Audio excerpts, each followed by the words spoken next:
Hello everyone, কেমন আছো তোমরা? আশা করছি তোমরা সবাই ভালো আছো। আমি কথা আমার একটা নিউ ব্লগে তোমাদের সকলকে ওয়েলকাম। সকাল সকাল রেডি হয়ে চলে এসেছে এই বাড়িতে। এসে তো দেখছি মায়ের এইদিকে রান্না প্রায় হয়ে এসেছে।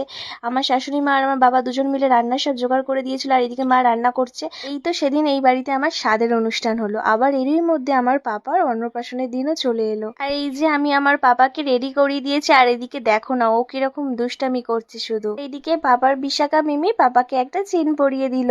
পাপা এইদিকে দেখো না মিমির কোলে যাবে বলে লাফালাফি করছে, আর ওইদিকে দাদা বসে ফোন ঘাঁটছে। ভাইকে মা কোলে নিয়েছে বলে দাদা একটা পটাশ করে মেরেও দিল। ভাইয়ের যে দাদার সাথে অনেক গল্প, কিন্তু দাদা যে ফোন নিয়ে ব্যস্ত। আমার মায়ের তো এইদিকে সকাল সকাল সব রান্না কমপ্লিট হয়ে গিয়েছে, তাই পাপার খাবারটাও মা সব উপরে দিয়ে গিয়েছে, আর এখন আমি সুন্দর করে সব খাবারগুলো এখানে সাজিয়ে দিচ্ছি। তো এইদিকে আমার শাশুড়ি মা এসেও আমার হাতে হাতে এগুলো গুছিয়ে দিচ্ছিলেন। তো তোমরা যারা আমার আগের ব্লগ দেখেছো তোমরা তো জানোই আমাদের অন্নপ্রাশনের নিয়ম নেই, যে কারণে আমার পাপাকে নিয়ে এসে মামার বাড়িতে মামা ভাত দেওয়া হচ্ছে। এইদিকে দেখো পাপার মামু বর সেজে রেডি। তোমাদের যদি কোনো পাত্রী জানা থাকে আমাকে অবশ্যই কমেন্টে জানিও তো।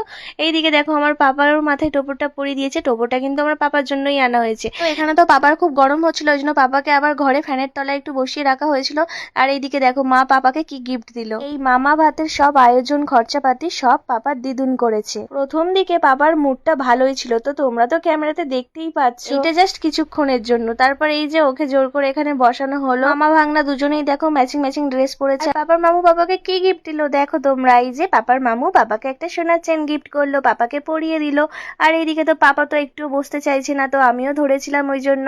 আর এই যে ওকে তো অনেকগুলো ফটো তোলার জন্য চেষ্টা করছিলাম, কিন্তু আর ওর মুডটা ভালোই লাগছিল না। এইদিকে আমার পাপাকে এখন বর সাজানো হচ্ছে, মালা পরিয়ে টোপর পরিয়ে, আর পাপার বাবা এইদিকে ফটো তুলছে। এইবার পাপার মামু পাপার মুখে পায়েস খাইয়ে দিচ্ছে, আর আমার পাপা তো কোনো কিছুই খেতে চায় না। ছোট ছোট বেবিদেরকে দেখেছি মুখের সামনে কোনো কিছু নিয়ে গেলেই তারা খাওয়ার চেষ্টা করে, আর আমার পাপা সেটা একদমই না।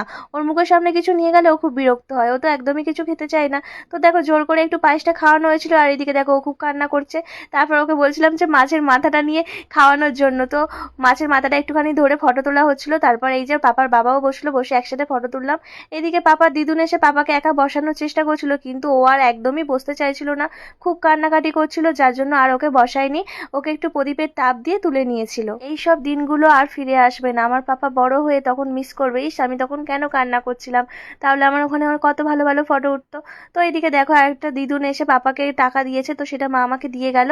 আর এইদিকে পাপার বড় মিমি পাপাকে কি গিফট দিল দেখো। তো তোমাদের তো আমি গিফট নিয়ে একটা ভিডিও পরে দেবো, তো সেটাই তোমরা সবাই দেখতে পাবে। তারপর এদিকে দেখো একটা দিদুন আর দাদান এসে পাপাকে আবার গিফট দিয়ে গেল। তো এইদিকে দেখো সবাই এখানে খাওয়া দাওয়া করতে বসে গিয়েছে। জানো তো আমার মায়ের অনেক ইচ্ছে ছিল আমার পাপার অন্নপ্রাশনে অনেক লোকজন বলবে, কিন্তু তোমরা তো জানোই কিছুদিন আগে আমার মায়ের আর বাবার একটা বড় অ্যাক্সিডেন্ট হয়ে গিয়েছে, সেখানে অনেক টাকা পয়সা খরচা হয়েছে, আর মা তো এতদিন বাড়িতে বসেই ছিল।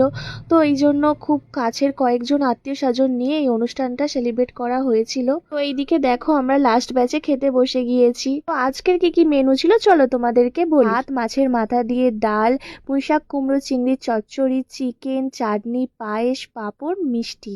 আজকে রান্না কিন্তু আমার মা সব নিজে করেছে। আমার পাপার অন্নপ্রাশনের নেক্সট পার্ট দেখার জন্য চ্যানেলটাকে সাবস্ক্রাইব করে রাখো। আজকের জন্য এইটুকুই, বাই।